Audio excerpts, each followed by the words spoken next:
The best football product of 2024 is officially here, 2024 Prizm NFL. So it's a big release, it's always a big release. There's some highs, there's some lows, and we're going to talk about all of them in today's video. But first, here's your intro.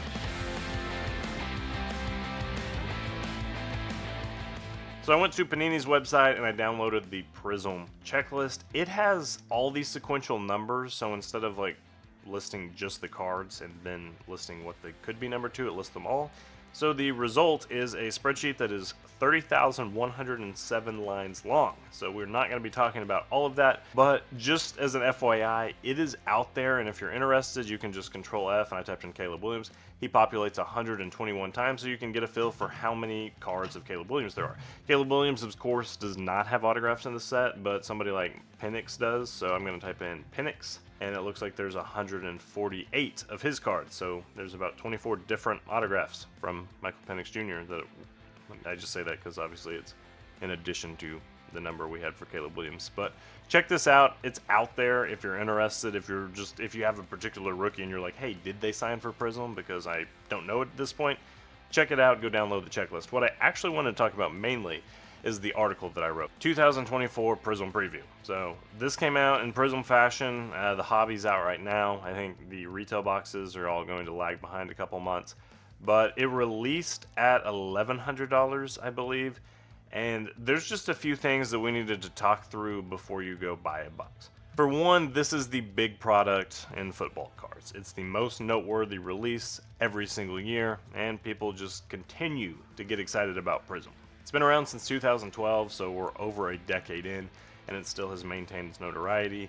Silver Prizm cards, the parallel, the refractor basically, are kind of, I call them the currency of sports cards. They're always one of the most noteworthy rookie cards, and it's a cool product because you can find it on the shelves at Walmart, but you can also spend $1,100 on a hobby box. So the fact that there's like a lower end or a more affordable barrier to entry for just the common collector makes Prizm a mass appeal product, and it really heightens how many collectors are excited about the product.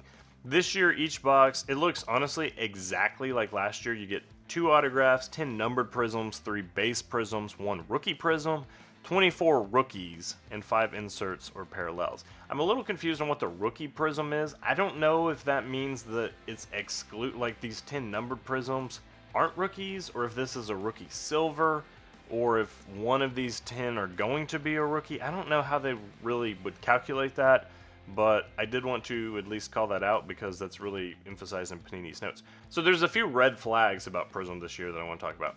For one, most of the 2024 draft picks that people are particularly excited about are signing exclusive autographs with Fanatics, so they don't have autographs in Prizm. This includes Jaden Daniels, Caleb Williams, Drake May, A.D. Mitchell, Malik Neighbors, Brendan Rice, Brian Thomas Jr., Xavier Worthy, and Rome Odunze, to name a few. So there's nice cards, and the redeeming thing about Prizm is you don't have to have an autograph. I would never go buy a box of black because it's a box that you need a rookie autograph to really make some money. With Prizm, that's not the case. You can get something really low numbered. The downside is there's almost too many low numbered cards this year. For example, there are 4 one-of-ones with every single player. And that's not including the autographs. I think it's crazy. We had 3 one-of-ones hit on release day.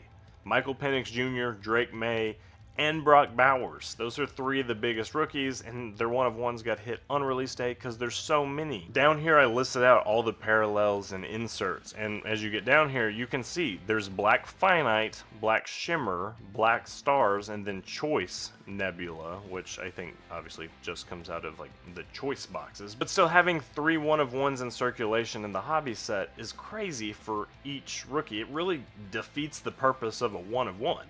If you combine these 3, you might as well just have a white knight. You know, I don't know. It feels like you're fabricating one-of-ones by making so many one-of-ones. Plus, I'm sure there's autograph versions of those as well. Don't love that. So what is to love? The case hits are back. I said mange, and I definitely meant manga, so I'm going to change that as soon as I'm done recording this video. But Color Blast and Color Blast Duels are also black.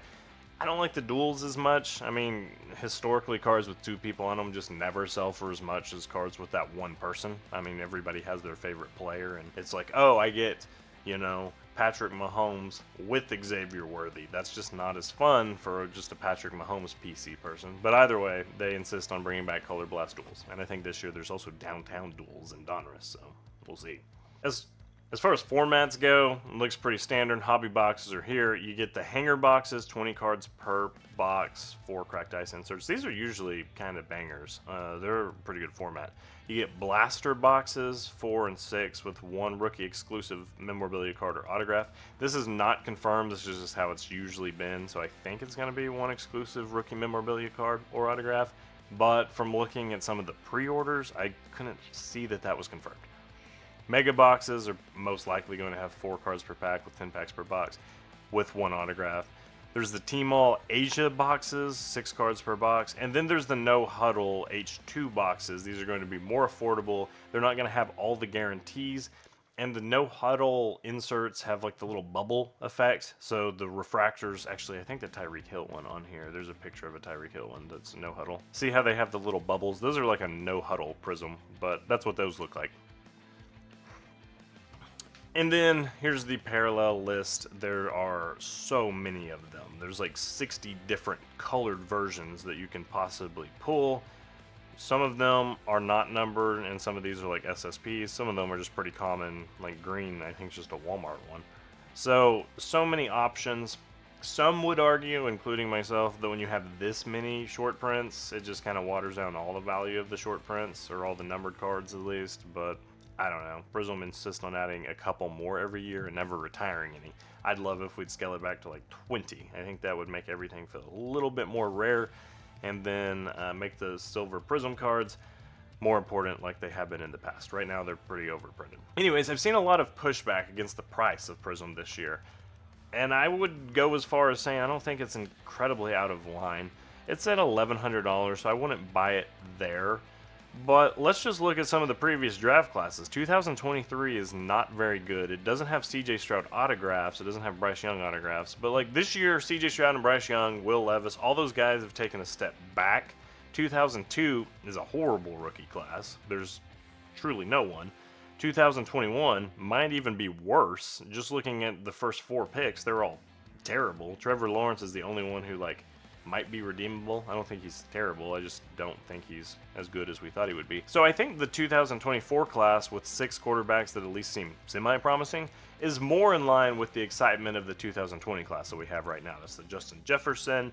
That's the class with Hurts, Burrow, Allen, Love, Tua, Justin Jefferson. A lot of talent in that 2020 class. So the difference is that 2020 has autographs of all the rookies and 2024 doesn't. So that's a big difference. But I don't think the $1,100 just based on resale price here is too out of line. The obvious exceptions, 2017, where those boxes are selling for almost $10,000 right now, but that's also the Mahomes rookie year, and we don't have any kind of comps for anything like that. So I will say that the price at $1,100 is nothing I'm going to buy, but it doesn't seem crazy to me just because this is such a big brand. If you're investing in Prizm, what I would recommend is buying a numbered card. I'd probably try to buy it raw and then get it graded. Be sure to do your due diligence. Ask the seller for pictures of all angles of the card. Make sure that it is in good condition. If you want to pay up to ensure that you get like a PSA 10, nothing wrong with that. It's just there's more money to be made if you can buy a couple different raw cards, submit for grading, and then get some good 9s and 10s. Either way, big release. Wanted to talk about it. Hope you'll learn something. I'll see you next time.